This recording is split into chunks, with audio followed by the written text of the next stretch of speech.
చివరి రోజు. ఈ ప్రోగ్రాంలో ఈరోజు చేయాల్సిన మనం ఏంటంటే తెలుగు, హిందీ, ఇంగ్లీషు స్పష్టంగా చదవగలగడం, రాయగలగడం ఇలాంటివి నిర్వహిస్తాము. ప్రతి ఒక్కరూ కూడా చదవాలి, రాయాలి. అర్థమైందా?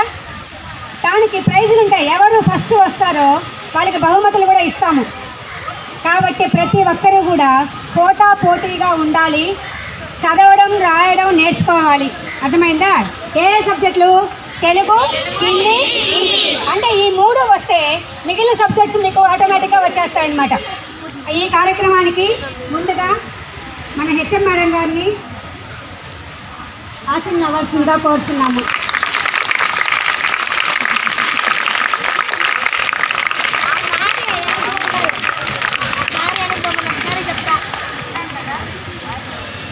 ఫస్ట్ అసిస్టెంట్ సరళా మేడం గారిని డయాస్ మీదకి రావాల్సిందిగా కోరుచున్నాము. అలాగే మిగిలిన టీచర్స్ అందరూ కూడా Rajeshwari madam, PS madam, Rajeshwari madam గారిని వేదికను అలంకరించవలసిందిగా కోరుతున్నాము. అలాగే మిగిలిన టీచర్స్ అందరూ కూడా వేదికను అలంకరించవలసిందిగా కోరడం అయినది.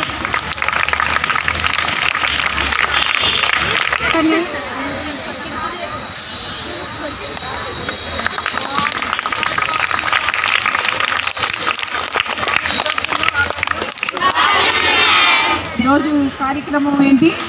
గ్రంథాలయ వారోత్సవాలలో చివరి రోజు పఠనా నైపుణ్యాన్ని మీకు పరీక్షించడం అన్నమాట. మీరు ఎంతమంది ఎంత మాత్రము తప్పులు లేకుండా చదువుతారు అనే దాన్ని ఈరోజు మేము టెస్ట్ చేయాలనుకుంటున్నాము. దీనిలో వినైన వాళ్ళకి ప్రైజెస్ కూడా ఇస్తాం. అంటే ప్రైజ్ అనేది ఎంత కాస్ట్ అనేది చూడకూడదు, ప్రైజ్ మనకు వచ్చిందా లేదా. సో రాకపోతే నెక్స్ట్ రావడానికి మనం ఏం చేయాలా అనే దానికి మీరు కృషి చేయాలి. ఓకేనా? చదవడం అంటే అందరికి వచ్చు కదా. మనం ఆల్రెడీ 1వ క్లాస్ నుంచి ఇప్పుడు దాకా చదివామంటే మనకు ఎంతో కొంచెం చదవడం వచ్చు కదా. సో ప్రతి ఒక్కరు అందరూ చదువుతారని ఆశిస్తున్నాను. ఇప్పుడు ఎంతమంది చదువుతారో చూద్దాం. ఎవరమ్మా మొదటగా చదివే వాళ్ళు పార్టిసిపేట్ పర్మిషన్. मैं 8वीं कक्षा में पढ़ती हूँ। गर्मी का समय था। एक शेर बहुत भूखा था। वह अपनी गुफा से बाहर आया और इधर उधर खाने की तलाश करने लगा। तभी उसे एक सोता हुआ खरगोश दिखा। उसे देख शेर बहुत खुश हुआ क्योंकि उसे लगा कि उसे जल्दी ही भोजन मिल जाएगा। जैसे ही शेर खरगोश को मारने लगा, एक हिरण उसके सामने से निकला। शेर को लालच आ गया। उसने सोचा उस छोटे से खरगोश को खाने के बजाय मैं बड़े हिरण को खाऊंगा। हिरण उस खरगोश से ज़्यादा स्वादिष्ट होगा। उसने यह सोच खरगोश को जाने दिया और हिरण की तरफ भागा।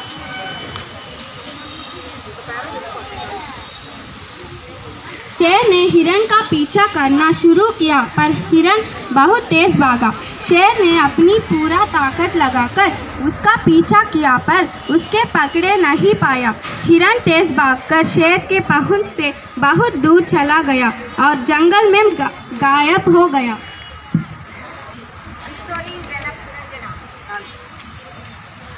खाली पेट लौट गया। उसे अपने लालची स्वभाव पर पछतावा हुआ। उसे खरगोश को छोड़ देने पर बहुत दुख हुआ। उसने सोचा मुझे उस खरगोश से ही संतुष्ट हो जाना चाहिए था, पर मैं उस हिरण के पीछे भागा और अब मैंने दोनों को खो दिया। शिक्षा एक निश्चित वस्तु 2 निश्चित वस्तुओं के समान होती है। धन्यवाद।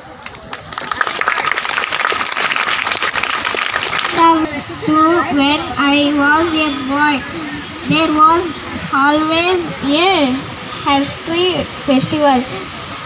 There would be a big display of fruit and vegetables. In the hall there were pearls, marrows and pumpkins.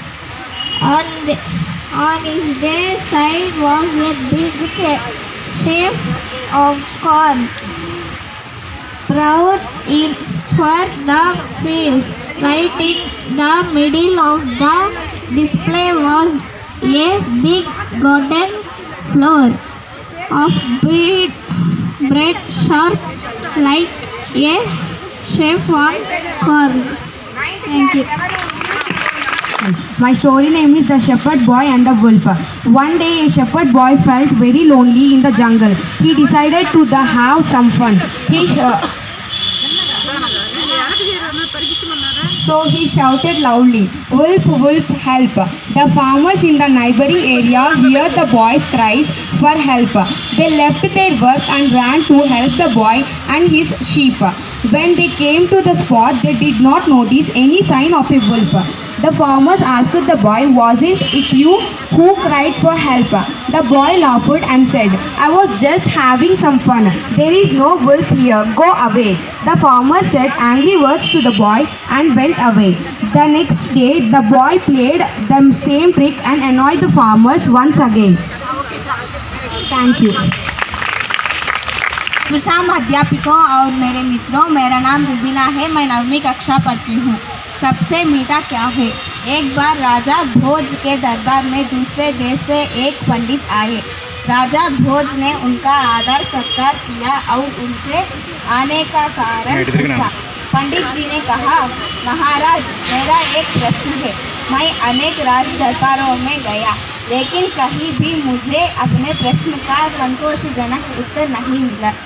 आपकी इस राज्यसभा में कई पंडित हैं, आप स्वयं भी विद्वान हैं, इसलिए आपके यहाँ इस आशा से आया हूँ कि मुझे इसका सही उत्तर मिलेगा। అందరికీ నమస్కారం. నా పేరు మధుమిత. నేను 6వ తరగతి చదువుతున్నాను. నా కథ పేరు గరుత్మంతుడు. కాశ్యపుడు మహారాజు తనకి 2 భార్యలు. పెద్ద భార్య క్రదవ, రెండవ భార్య వినత. క్రదవ వినతను మోసం చేసింది. వినతను దాసినిగా చేసుకుంది. వినత కొడుకు గరుత్మంతుడు చాలా బలవంతుడు. తన తల్లి దాసినిగా ఉండడం చూడలేకపోయాడు. Good afternoon to one and all. I am Esmonagna from 9th A section. My story name is Smell and Sound. One evening, a poor farm worker was on his way home. A very pleasant smell came from a sweetmeat shop on the road. His mouth watered. He went to the shop and stood there for some time. Then he turned to go because he could not afford to buy the sweetmeat. Just then he heard the shopkeeper's commanding voice. "Stop! You can't go away without making payment." "Payment for what?" asked the man. "For the sweetmeat," said the shopkeeper. "But I have not eaten any," said the man. "But you did enjoy its smell, did not you?" asked the shopkeeper. "Smelling is as good as eating." The poor man looked very much worried. Now a wise man was standing by. He took the man aside. He whispered a word of advice into his ears. The man's face lit up. He went up to the shopkeeper and jingled a few coins in his pocket. The shopkeeper seemed pleased. He said, "Come on, pay the money." The man said, "I have paid it." The shopkeeper said, "No, you have not." The man said, "Did not you hear the jingle of the money? Of smelling is as good as eating, hearing is as good as receiving." Ha ha! He raised his head in pride and stood there for some time. Then he walked away. शिक्षा मेरे अध्यापिका और मेरे प्यारे मित्रों, मैं 9वीं कक्षा से पढ़ती हूँ और मैं आज एक कहानी सुनाना चाहती हूँ। एक किसान था। वह खूब मेहनत करता, लेकिन ज़्यादा कमाई ना कर पाता था। सुबह ना समय था, किसान खेत में हल चला रहा था। हल चलाते चलाते किसान रुक गया, क्योंकि उसका हल ज़मीन में किसी सख्त पदार्थ से टकरा गया। किसान ने उस स्थान पर खोदने पर उसे वहाँ तांबे का एक घड़ा दिखाई दिया। किसान ने अपनी पत्नी को बुलाया। दोनों ने मिलकर वह घड़ा बाहर निकाला। घड़े के ऊपर ढक्कन था। किसान ने जैसे ही ढक्कन खोला, तुरंत घड़े में से एक भूत बाहर आया। वह हाथ जोड़कर किसान से कहा, అందరికీ నమస్కారం. నా పేరు ఎస్ సిద్ధార్. నేను 6th క్లాస్ చదువుతున్నాను. నా కథ పేరు గేదె నవ్వింది. దున్న రుసరుసలు చూసింది గేదె. లేగ దూడ అదేం చేసింది, దాన్ని పొడిచావు అంది గేదె. దున్న ఒకసారి గేదెను చూసింది. కోపంతో తల విసిరింది. ఎక్స్ప్రెషన్స్ ఆ అమ్మాయి ఎక్స్ప్రెషన్స్లో చదివింది. సరే ఫీల్ అవ్వాలి, చదివేది మనం ఫీల్ అయితే ఆ ముఖంలో కవలికలు తెలిసిపోతాయి ఎలాగా ఏంటి అని అనేది. అది కూడా చూస్తారు మార్క్స్ వేసేటప్పుడు. Okay, next English. ఎవరో రండి ముందుకి రా.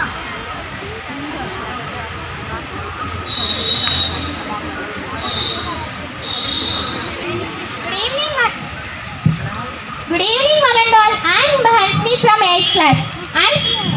So the book which I am going to read is Dr. B.R. Ambedkar. Distressed early days. It was the day of the total excitement to Bhimrao when he spent his first day in school at Dapoli in Konkan district of Maharashtra in 1897. He was just 6 years old then. An over-enthusiastic Bhim cheerfully passed through village pathway to be at school punctually. He took his position along with the other students in classroom, waiting readily for his teacher to arrive in. No sooner did he enter harshly at the gleeful faces. Thank you. शाम, मेरा नाम आश्चर्य है। मैं 9वीं कक्षा में पढ़ती हूँ। शोभा किसकी? मंदिर में धूप, दीप, अगरबत्ती, घंटी, आरती, फूल, हार आदि सब यही सोचते थे कि मंदिर की जो शोभा दिखाई देती है वह उनके कारण ही है। भगवान की मूर्ति का सुंदर श्रृंगार किया गया था। उसे सुगंधित पुष्पों का हार पहनाया गया था। मंदिर में घी का अखंडित दीप जल रहा था। मूर्ति को महात्यों का हार, कुंडल, बाजूबंद, करदानी आदि अलंकार पहनाया गए थे। मंदिर में जलाई गई धूप की सुगंध चारों ओर फैल रही थी। धूप को मस्त सुगंध फैलाते देख घंटी बज उठी और आरी धूप तुम इस प्रकार मस्त होकर क्यों डोल रही है? धन्यवाद।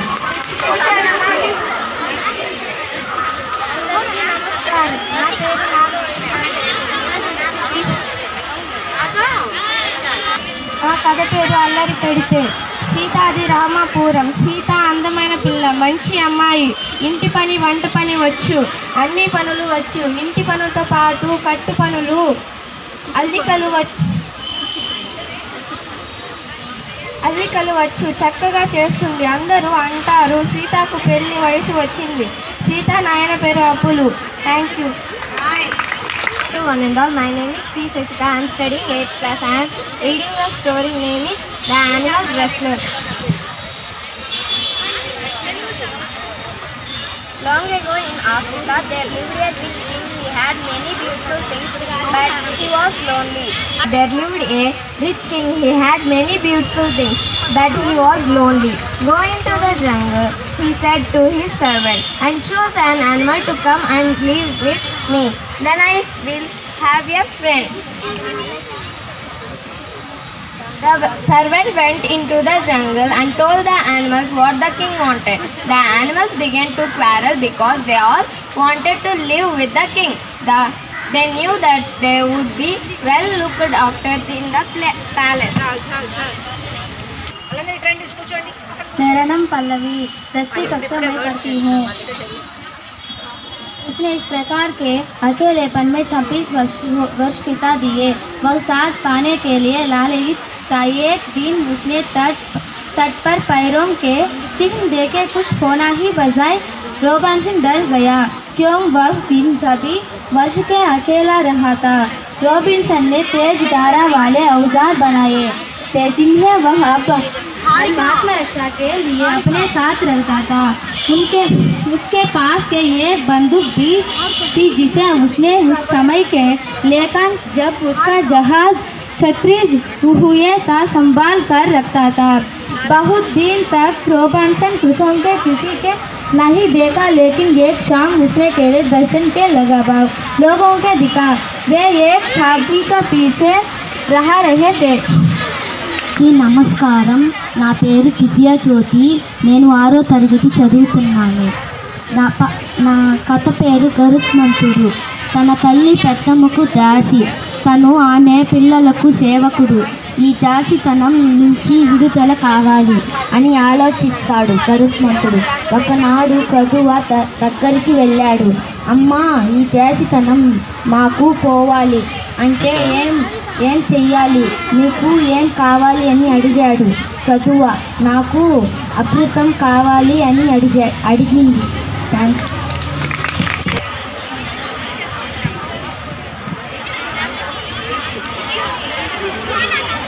Good afternoon, my name. I am Yamuna from 8th class. Today I am reading Dr. Sarvepalli Radhakrishnan. Early days and schooling.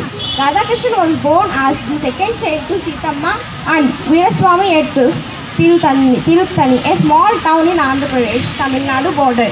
Basically, his mother had Telugu background. His grandparents Sitaramaya and Kondamma had different from Sarvepalli in Nellore district to Tiruttani, and so they were known with surname Sarvepalli. Veeraswamy was working in Tahsildar office, but the pensionary situation was not so sound. With 3 sons and a daughter, his family consisted of 8 members, which added to worsening the monetary position faster than expected. The whole family had just a single square meal a day. Thank you. मेरा नाम smiley है। मैं 6वीं कक्षा में पढ़ती हूँ। बहुत समय पहले एक गरीब देहाती चूहा एक खाई में रहता था और अपने चारों ओर के देहात का आनंद लेता था। एक दिन उसने अपने पुराने मित्र धनी सहरी चूहे के शान के बहुत भोजन के लिए पत्र लिखा। నా పేరు వి కీర్తిక. నేను 8వ తరగతి చదువుతున్నాను. నా కథ పేరు అలుపెరగని అన్నపూర్ణ. ఇందులో రచన సిద్ధవరం సంధ్యాలక్ష్మి. ఆడపిల్ల పుట్టిందనగానే అయ్యో ఆడపిల్ల పుట్టిందా అని పెదవి విరుస్తూ కొంతమంది. ఆడపిల్ల అంటే ఆడపిల్లే, అంటే మరో ఇంటికి వెళ్ళే పిల్ల, మన పిల్ల కాదు అని మరికొందరి భావన. ఆడపిల్ల పుట్టిందంటే మా ఇంటి మహాలక్ష్మి పుట్టింది అని అనుకునే వాళ్ళు లేకపోలేదు. అది క్రీస్తు 1900 సంవత్సరం పశ్చిమ గోదావరి జిల్లాలోని ఏలూరుకు సమీపన చాటుపరు గ్రామం అది. అక్కడ పేద రైతు కుటుంబంలో పుట్టింది అన్నపూర్ణ. ఆమె తండ్రి కలగల రామస్వామి, తల్లి పిచ్చమ్మ. ఆడవారి అభివృద్ధిని కోరే అదర్శన భావాలు కలవారు. అన్నపూర్ణ పుట్టినప్పుడు ఆడపిల్ల పుట్టింది అని బాధపడలేదు. ఆమెను ఎంతో గారాబంగా పెంచారు. ధన్యవాదాలు. Good evening to one and all. My name is A. Divyasri. I am studying in 8th class. She asked agents to bring a basket of full apples. She kept a rotten apple among them. After 2 days, she asked agents to go and see how the apples were. Agents saw that half the apples were rotten. Her mother told her that because of one rotten apple, all the apples were rotten. Agents learned their mistake. She never made friendship with spoiled children again.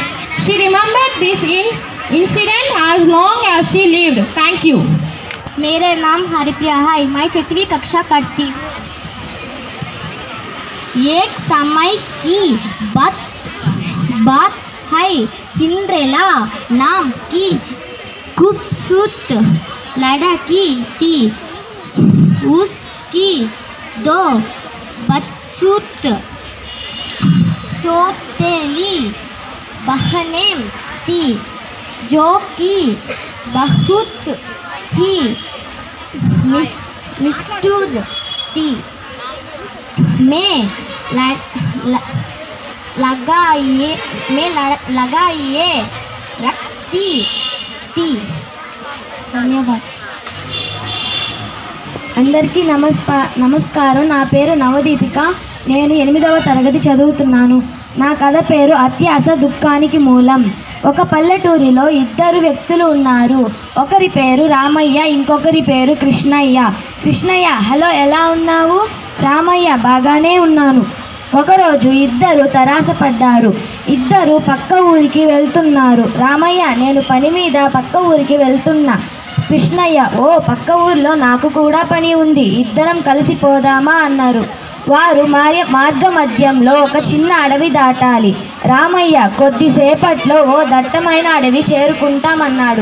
Krishnaiah, చూడు, ఆడ గుర్రం మీద ఒక వ్యక్తి ఉన్నాడు. గుర్రం ఎక్కిన వ్యక్తి కూడా అదే దిశగా పోతున్నాడు అని కృష్ణయ్య అన్నాడు. గుర్రం వీపు నుంచి ఒక చిన్న పొట్లం క్రింద పడింది. ఆ రైతు ఇది గమనించకుండా పోతున్నాడు. ఆ ఇద్దరు మిత్రులు పరిగెత్తి ఆ పొట్లం తీశారు. రామయ్య, అతను పొట్లం పారవేసుకున్నాడు అని అన్నాడు. కృష్ణయ్య, దాన్ని తెరిచి చూద్దాం. రామయ్య, దాంట్లో ఉన్నది ఇద్దరం పంచుకుందాము.